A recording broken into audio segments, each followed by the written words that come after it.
Hola, bienvenidos a ESAP Noticias, el informativo de la Escuela Superior de Administración Pública. Hoy los saludo desde el Museo de la Independencia, Casa del Florero, donde ocurrieron los hechos del 20 de julio de 1810, día de nuestra independencia. Estos son nuestros titulares. En ESAP Noticias aprendemos cómo funciona nuestro país. Hoy, la Constitución del 91, la séptima papeleta, las reformas que ha tenido y todas las conquistas logradas. Tutela, salud y educación como derechos. El sistema penal acusatorio y el manejo de la economía. Noticias de la ESAP y el renacer de Algeciras Huila, hoy un pueblo de paz. Aquí comienza la información de la administración pública en el país. Nuestra Constitución nació en 1991 y se conoce como una gran carta de derecho. La impulsaron los estudiantes de la época en esta gran plaza de Bolívar de Bogotá. Fue un sueño de paz. Conozcamos cómo fue la constituyente del 91. Hacia 1990 fueron célebres las marchas de los estudiantes que pedían una constituyente. En muchos sectores del país se veía la necesidad de reemplazar la centenaria Constitución de Núñez y Caro, la de 1886, quien había consagrado el país del Sagrado Corazón de Jesús. Los estudiantes universitarios hicieron un movimiento que se llamó el movimiento de la séptima papeleta. En esas elecciones se introducían 6 votos a las urnas. Hubo un séptimo voto que decía sí a la realización de una asamblea constituyente y los estudiantes lo repartieron. Mucha gente lo recibió y metió ese voto adicional, que no se contaron en ese primer momento porque no era legal, pero te mostró una voluntad ciudadana muy importante de que se hiciera la Asamblea Constituyente, como en efectivo más adelante se constituyó ya legalmente. Fue entonces cuando los estudiantes de la época se metieron en el cuento de la séptima papeleta, que al final, por un decreto de estado de sitio, la Corte Suprema de entonces le dio la bendición. En sala plena de hoy, después de un prolongado estudio y de un intenso debate, declaró constitucional en su integridad el Decreto Legislativo 927 del 3 de mayo de 1990,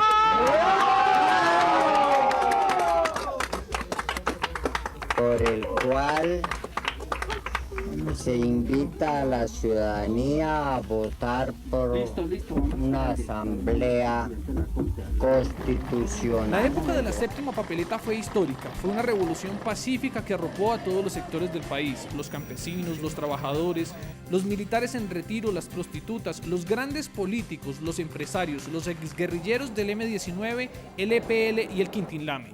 Teníamos que poder entrar al siglo XXI con una constitución que de verdad representara esa nueva sociedad que estaba emergiendo y que se reconocía multicultural, pluriétnica, que se reconocía de diferentes colores y que además estaba convencida profundamente en que todos teníamos derecho de caber en el mismo país sin que tuviera la gente que ser asesinada.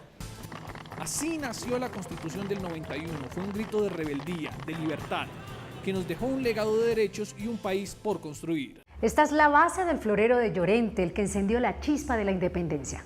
En la Constitución del 91 estuvieron todos los sectores. Fue una fiesta y una discusión democrática. Ha sido el gran punto de giro del país. La Constitución es una carta de derechos. Son 380 artículos.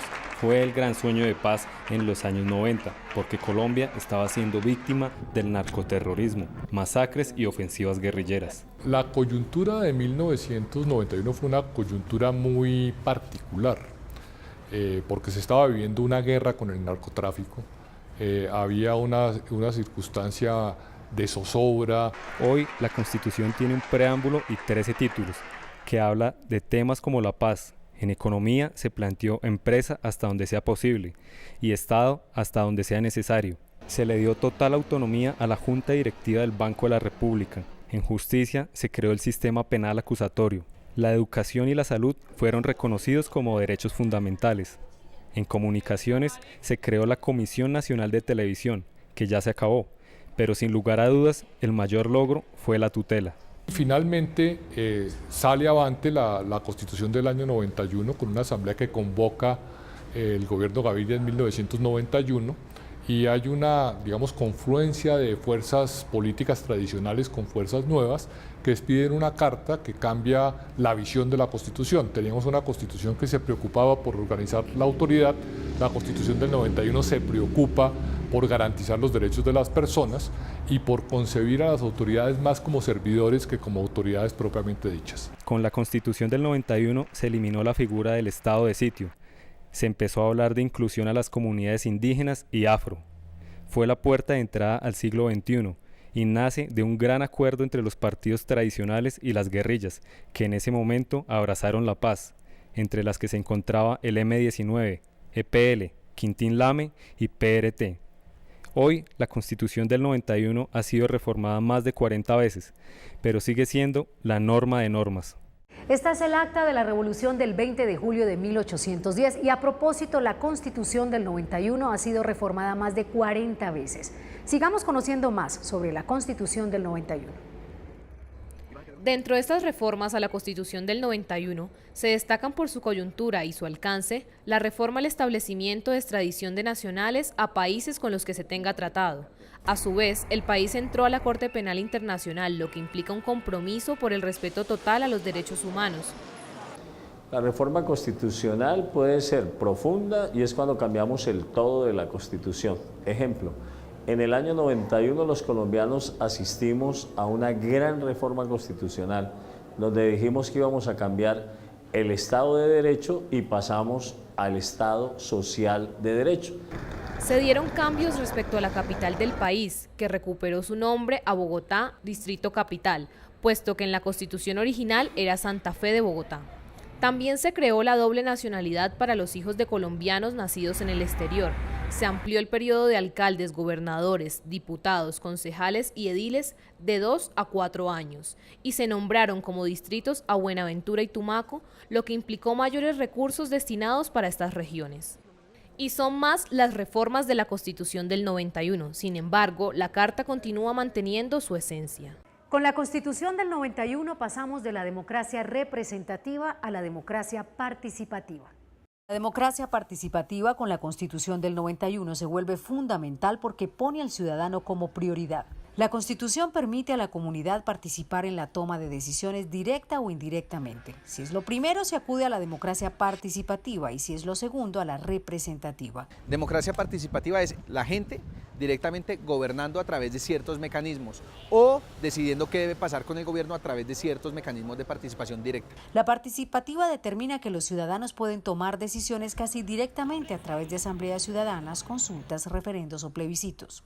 Lo importante de la democracia representativa es que se haga bajo 3 criterios. Primero, bajo la lucha de ideas. 2, es que quienes ganan, la verdad, no representan a las mayorías de este país. Y 3, tampoco hay contrapesos a esa representación. La democracia representativa permite a los ciudadanos ejercer el poder político indirecto a través de cuerpos colegiados como Senado, Cámara de Representantes, asambleas, consejos. Se ejerce a través de las mayorías que sufragan en una u otra dirección.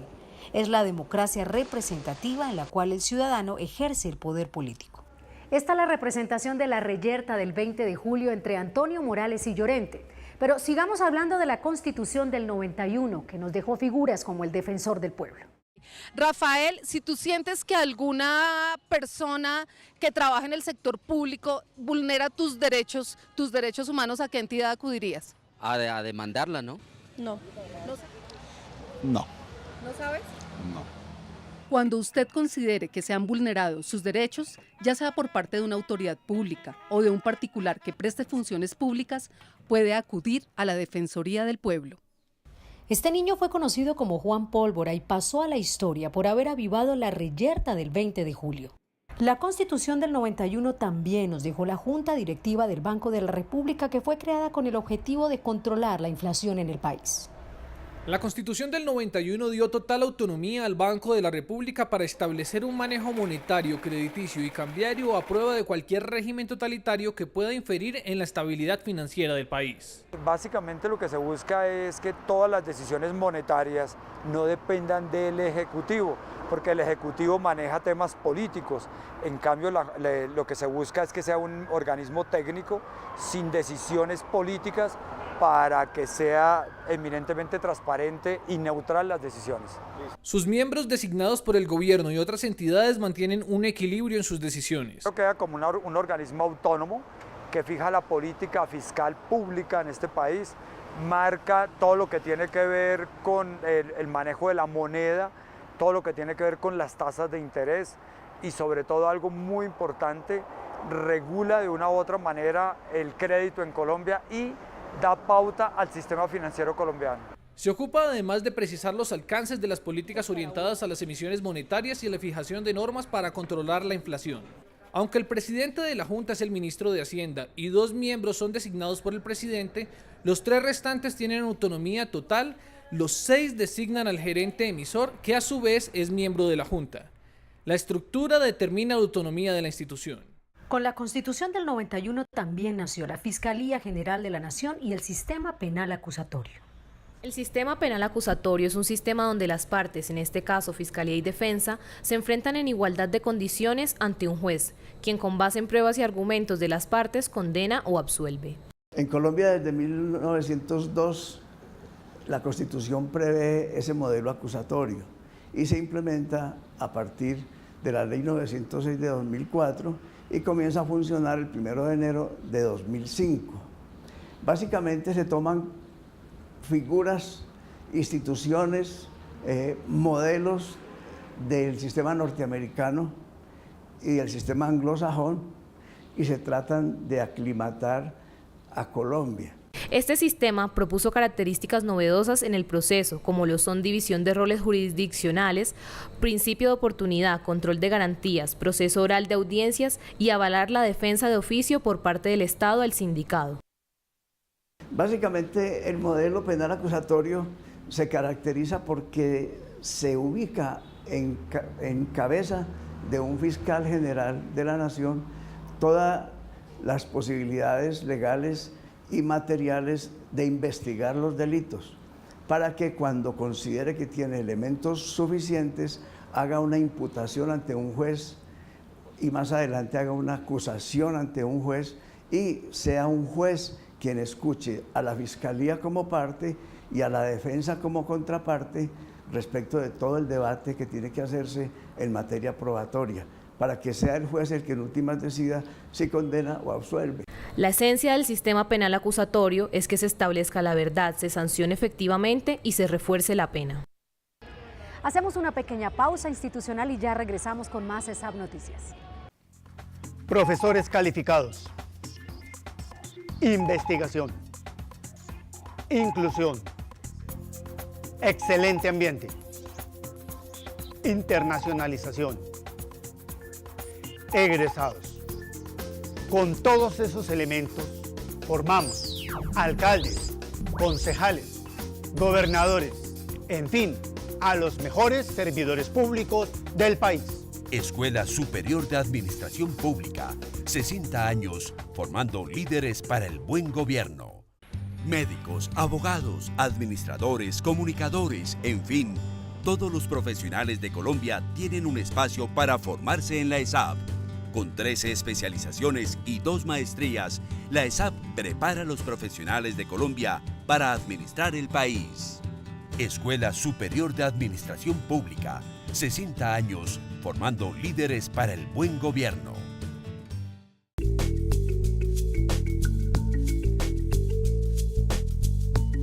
Es un orgullo servirle a mi comunidad. Soy alcalde de mi pueblo. Me ha ido bien porque me capacité para lograrlo. En la ESAP me prepararon para ser un buen alcalde. Escuela Superior de Administración Pública, 60 años formando líderes para el buen gobierno. Continuamos en ESAP Noticias, el informativo de la Escuela Superior de Administración Pública. Aquí en el Museo del 20 de Julio encontramos muchas piezas de nuestra historia. Por ejemplo, este busto de Camilo Torres, la réplica de la iglesia del Humilladero y esta pieza que fue lo que quedó del Palacio de Justicia. Pero volviendo a la Constitución del 91, la tutela también fue una gran conquista del pueblo colombiano. La tutela es una garantía que tiene cualquier ciudadano para que el Estado le proteja sus derechos fundamentales. Las personas interponen la tutela para reclamar cualquier derecho. En su gran mayoría, el sector de la salud es el que más recibe acciones de tutela.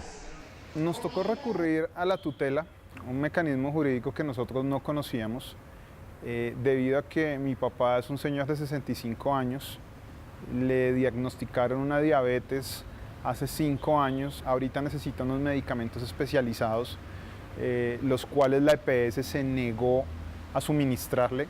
Hablamos con un abogado conocido y nos recomendó el tema de la tutela. No lo conocíamos, presentamos el caso por intermedio de este mecanismo, nos fallaron muy rápido y fue la única forma en la que logramos que la EPS nos suministrara los medicamentos y nos diera la cobertura que estamos necesitando. La tutela fue la gran conquista de la Constitución del 91, porque le da la facultad al ciudadano de ser sujeto de derechos. Es un procedimiento muy sencillo, porque basta con hacer la solicitud, puede incluso hacerse verbalmente, en la práctica se hace por escrito, ante cualquier juez de la República. En Colombia, cualquiera puede acceder a una tutela. En 25 años, la Corte Constitucional ha emitido sentencia en más de 18.000 tutelas. La salud es un derecho fundamental y comienza a ser garantizada de manera muy fuerte por el Estado. Este es tal vez el sector donde más se avanzó en la Constitución del 91. La atención de la salud y el saneamiento ambiental son servicios públicos a cargo del Estado. Se garantiza a todas las personas el acceso a los servicios de promoción, protección y recuperación de la salud.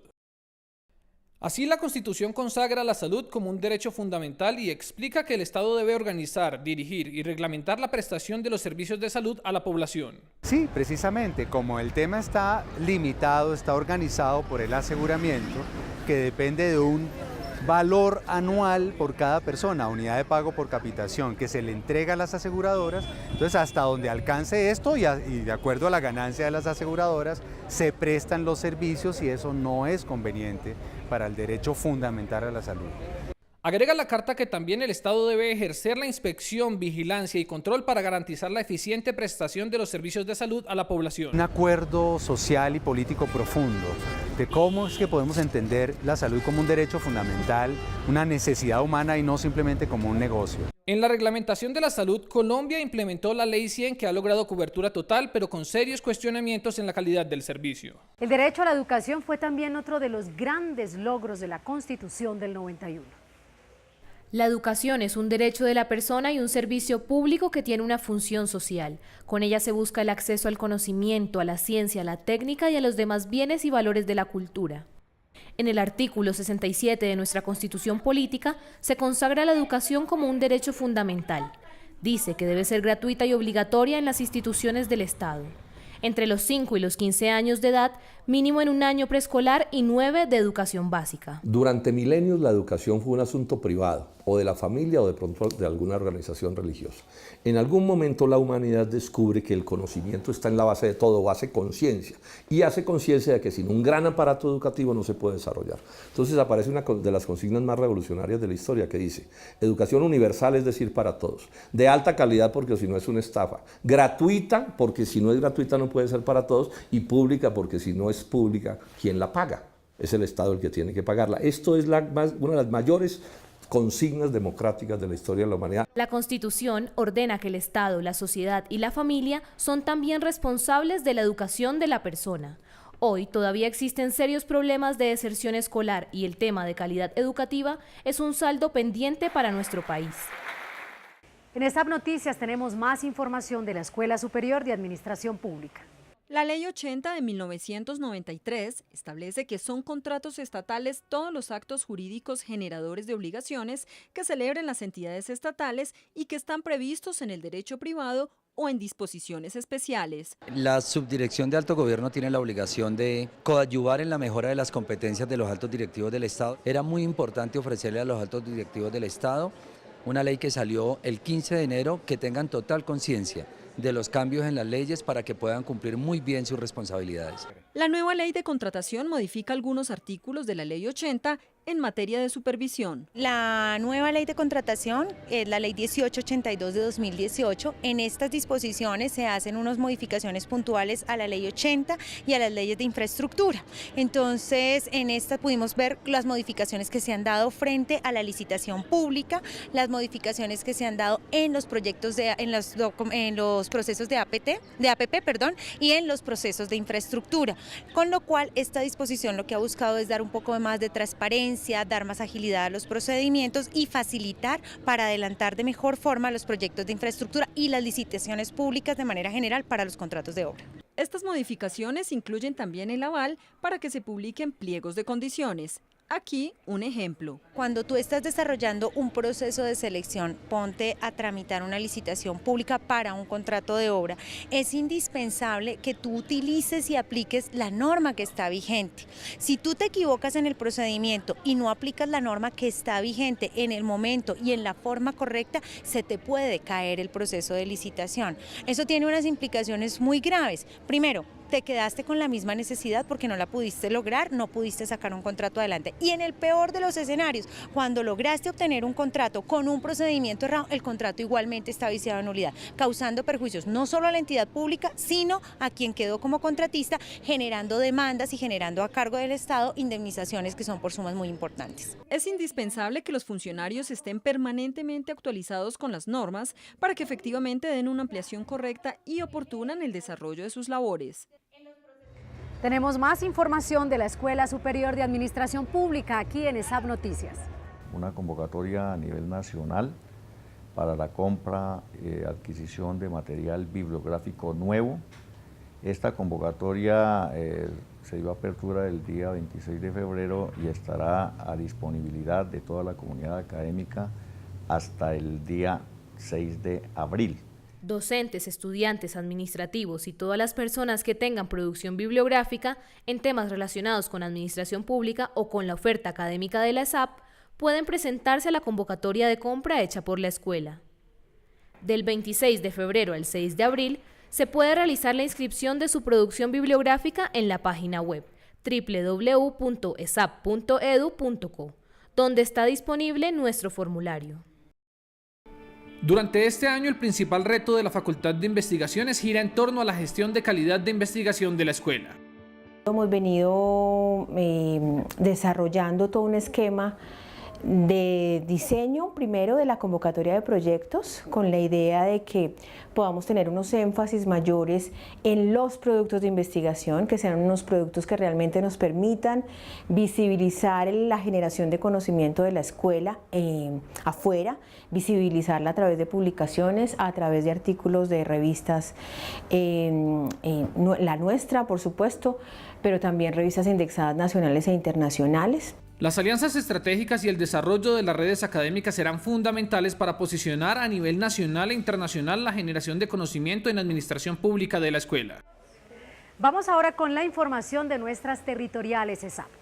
Un gimnasio dotado de equipos para el sano esparcimiento y acondicionamiento físico hace parte del proyecto de formación integral para la comunidad esapista. Es una iniciativa bastante interesante que se le puede dar los espacios a los estudiantes para poder implementar el tiempo libre, poder tener una cultura saludable. La nueva zona de bienestar de la ESAP Caldas se dio al servicio de estudiantes, profesores, funcionarios y contratistas. La verdad que a nosotros como estudiantes nos permite ampliar un espacio de fortalecimiento y acondicionamiento físico, además de que nos atribuye la oportunidad de mejorar nuestra salud y nuestra condición. Un preparador físico está atento para ser guía de todas las personas que disfrutan este espacio.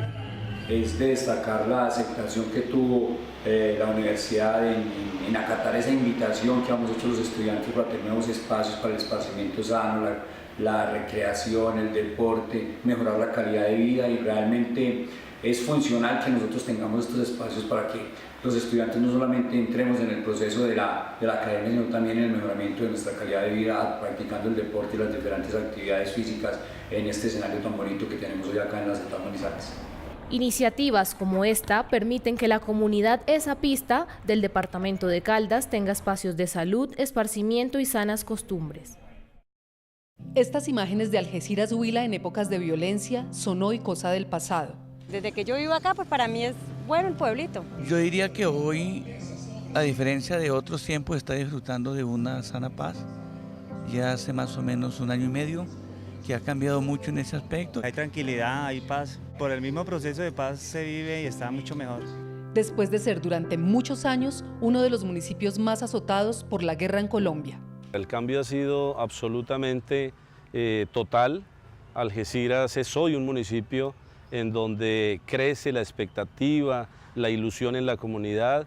Hoy la gente construye, hoy la gente le da ánimo de comprar su vehículo, hoy nuestro campesino está arreglando su vivienda porque está precisamente en un momento de tranquilidad. No hay un solo centímetro del municipio de Algeciras hoy en donde la institucionalidad no pueda estar. El recuerdo de la muerte de los niños patrulleros en una emboscada, casas desoladas y destruidas son una huella imborrable de un tiempo que sus habitantes no quieren repetir. Tengo un hijo de 3 años que tengo que mañana, cuando él tenga uso de razón, contarle las historias de la guerra, del conflicto que viví yo como padre. Porque él a sus 3 años de vida ha vivido en esta nueva época, en este nuevo momento de reconciliación. Mi hijo de 3 años no ha tenido que escuchar ni siquiera un solo disparo. El alcalde que un día atendía desde Neiva, hoy se pasea por las calles de Algeciras saboreando la armonía. Hoy yo tengo 47 años de vida. 44 años de mi existencia las viví en medio de un conflicto, inmerso dentro de un conflicto armado, en donde retumban en mi mente todavía las bombas, los disparos, el avión fantasma, los helicópteros, en fin. ¿Cuántas veces nos tuvimos que meter debajo de la cama? ¿Cuántas veces tuvimos que amanecer dentro de nuestros baños?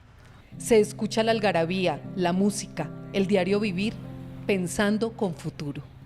En unos pocos meses vamos a tener una gran imagen allí representando a las víctimas del conflicto y a lo que es la identidad de nuestro municipio como un punto de partida de ese nuevo municipio que hoy construimos, que hoy nos esforzamos por generarle a esas futuras generaciones que en verdad son quienes van a gozar de este país en paz. En Algeciras el panorama cambió.